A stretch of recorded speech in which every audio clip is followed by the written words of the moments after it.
ശ്രുതി, ചേട്ടൻ രാഹുൽ, ഞങ്ങളുടെ മോനാണ് ദേവ് ദർശൻ. ഞങ്ങള് കല്യാണം കഴിഞ്ഞ് ഇങ്ങനെ ഒരുപാട് ടൈം ആയിട്ടല്ല, പക്ഷെ അവിടെ ഒരു ന്യൂസ് അഡ്വർടൈസ്മെന്റ് അങ്ങനെ കണ്ട് ജസ്റ്റ് വന്നതായിരുന്നു. പക്ഷെ അവിടുത്തെ ഒരു പോസിറ്റീവ് വൈബ് എല്ലാം കണ്ടിട്ടാണ് മാഡം ആയാലും ജിനു മാഡത്തിനായിരുന്നു ഞാൻ കാണിച്ചു തരുന്നത്. അപ്പോൾ മാഡം വളരെ എന്താ എപ്പോഴും നമുക്കൊരു ഹാപ്പി ഫീലാണ് അവിടെ. അപ്പൊ അതുകൊണ്ടാണ് തുടർന്നും ഞാൻ അവിടുത്തെ കാണിച്ചത്. അങ്ങനെ ട്രീറ്റ്മെന്റ് ചെയ്ത് വന്നില്ല, അല്ലാതെ തന്നെ ഞാൻ കൺസീവ് ആയായിരുന്നു.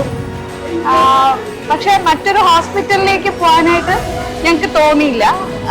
തുടർന്നും ഞാനെ തന്നെയായിരുന്നു കാണിച്ചതും, കൺസീവ് ആയതിനു ശേഷമായാലും കാണിച്ചതും ഡെലിവറി എല്ലാം അവിടെ തന്നെയായിരുന്നു. അത് മാഡത്തിൻ്റെയും സാറിൻ്റെയൊക്കെ നല്ലൊരു അവർ നമ്മളെ എങ്ങനെയാണോ കെയർ ചെയ്യുന്ന, അതുപോലെ ഡോക്ടേഴ്സ് മാത്രമല്ല അവിടുത്തെ ഓരോ സ്റ്റാഫ് ആയാലും എല്ലാവരും വളരെ കെയറും കാര്യങ്ങളൊക്കെ ആയിരുന്നു. നമുക്ക് ഏത് ടൈമിൽ വേണോ കോണ്ടാക്ട് ചെയ്യാം. അങ്ങനെ നമ്മൾ ഒരു സെക്യൂർ ഫീല് കിട്ടും. അതുകൊണ്ടാണ് തുടർന്ന് അവിടെ തന്നെ കാണിച്ചത്. We are happy.